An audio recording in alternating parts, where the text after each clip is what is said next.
구독과 좋아요는 사랑입니다. 여러분 반갑습니다. 서목사의 말씀 창고의 서목사입니다. 오늘도 시청해 주셔서 감사합니다. 오늘은 시편 30편 1절에서 12절 말씀입니다. 시편 30편은 하나님의 치유와 응답을 경험한 개인이 고백하는 개인 감사 시입니다. 특별히 이 시편에는 성전 낙성가라는 표제가 붙어 있습니다. 한 개인이 하나님께 드렸던 감사의 시가 공동체 전체가 하나님께 감사를 드리는 시가 되었습니다. 여러분, 우리 교회는 한 개인이 아닙니다. 우리 교회는 공동체입니다. 한 개인의 신앙 고백은 한 개인의 신앙 고백으로 끝나는 것이 아니라 공동체 전체의 신앙 고백이 됩니다. 따라서 우리는 교회의 일원임을 기억해야 되고 나 한 사람 한 사람이 바로 교회를 대표하며 하나님의 일들을 감당한다는 마음으로 살아야만 하는 것입니다. 하나님 앞에서 우리가 드리는 기도는 우리 개인의 기도이기도 하지만 또한 교회 전체의 기도이기도 합니다. 교회는 나의 문제만이 아니라 우리의 문제라고 인식하고 한 사람 한 사람을 돌봐야만 합니다. 그것이 신앙 공동체의 진정한 모습인 것이죠. 오늘 다윗은 이렇게 이야기하고 있습니다. 1절부터 말씀입니다. 오 여호와여, 내가 주를 높입니다. 주께서 나를 들어 올리셨고 내 적들이 나를 보고 즐거워하지 못하게 하셨습니다.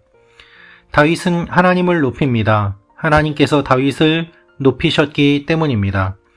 높인다라는 것은 감사와 찬양으로 대체할 수 있는 표현입니다. 하나님께서 우리를 높여주십니다. 그 결과 우리는 하나님을 찬양합니다. 하나님께서 높여주시지 않고 우리 스스로 높아지게 되면 교만할 수밖에 없습니다. 그러나 하나님께서 높여주셨음을 고백하면 우리는 겸손하게 되고 하나님의 영광을 나타내게 됩니다. 여러분, 하나님의 영광을 나타내시기를 바랍니다. 하나님을 높이시기를 바랍니다. 하나님께서는 어떻게 하셨습니까? 3절 말씀입니다. 오 여호와여, 주께서 나를 무덤에서 끌어올리시고 나를 살려내셔서 내가 저 아래 구덩이에 빠지지 않게 하셨습니다. 하나님께서는 요셉의 형제들이 요셉을 죽이려고 하였지만 요셉을 건져 주셨습니다. 하나님께서는 다윗을 끌어올려 주셨습니다. 여러분, 하나님께서 여러분의 삶도 끌어올려 주실 것을 믿습니다. 하나님께서 여러분을 살려주시고 구덩이에 빠지지 않게 하실 것입니다. 그래서 우리는 찬양할 수 있습니다. 우리가 어떻게 찬양할 수 있습니까? 하나님께서 나의 삶 가운데 이루신 일들을 기억하며 찬양할 수 있습니다. 우리가 하나님께 찬양하지 못하는 이유는 하나님께서 무슨 일을 하셨는지 기억하지 않기 때문이고 또한 바라보지 못하기 때문입니다. 그래서 우리는 날마다 큐티를 하면서 하나님께서 매일매일 삶 가운데 어떠한 말씀을 주시고 어떻게 하셨는지를 기억해야 합니다. 하나님이 때때로 우리의 삶에 진노하시기도 하지만 그분의 진노는 잠깐이라고 합니다. 5절입니다. 그분의 진노는 잠깐이요 그분의 은총은 영원합니다. 밤새 울었더라도 아침이면 기쁨이 찾아옵니다. 여러분, 여러분의 삶 가운데 어려움이 있습니까? 근심이 있습니까? 하나님의 진노를 온몸으로 받아내는 그와 같은 시간이 있습니까? 그 진노는 잠깐입니다. 그리고 그분의 은총은 영원합니다. 하나님께서 우리의 삶에 고통을 더 많이 주시는 것 같이 느껴지지만 그것은 우리의 느낌일 뿐이요. 실제로 하나님께서는 우리의 삶에 은총과 하나님의 평강을 더 많이 주십니다. 하나님께서 때때로 얼굴을 숨기시기도 합니다. 다윗도 그것 때문에 괴로웠습니다. 그래서 하나님께 부르짖었습니다. 그랬더니 하나님께서 건져주시고 다윗을 높여주셨습니다. 다윗은 그것을 기억하면서 하나님께 찬양하고 있는 것입니다. 11절 12절 말씀입니다. 주께서 내 슬픔이 춤이 되게 하셨고 내 베옷을 벗기고 기쁨의 옷을 입혀주셨습니다. 그러므로 내가 가만히 있지 않고 끝까지 마음으로 주를 찬양하겠습니다. 오 여호와 내 하나님이여, 내가 영원히 주께 감사를 드립니다.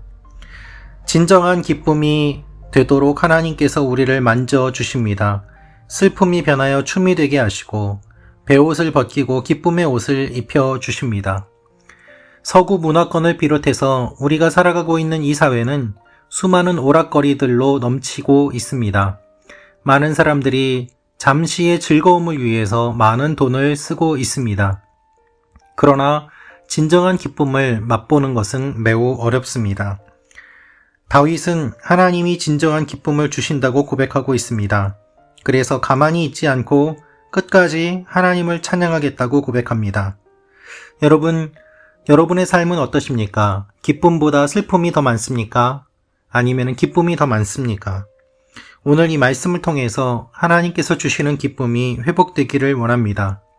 저도 목회자지만 항상 하나님을 찬양하고 기뻐하기보다는 어떤 의미에서는 삶에 대한 고민과 걱정이 저를 짓누를 때가 더 많은 것을 고백하게 됩니다.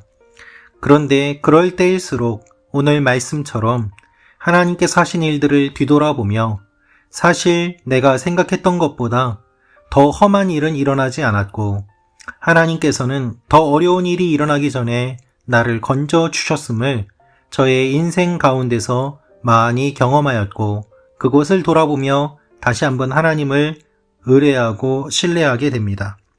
하나님께 우리가 감사를 드려야 되는 이유가 바로 여기 있습니다. 사랑하는 말씀 창고 가족 여러분, 하나님께 감사를 드리는 하루가 되시기를 원합니다. 여러분의 슬픔이 기쁨으로 변하기를 저도 기도합니다. 여러분의 베옷이 하나님께서 주시는 채색 옷으로 변화되기를 기도합니다. 기쁨의 옷을 입고 하나님 앞에 춤추며 하나님께 나아가는 일들을 우리 모두가 다 꿈꾸지 않습니까? 오늘 하루 그와 같은 일들이 일어나기를 소망합니다.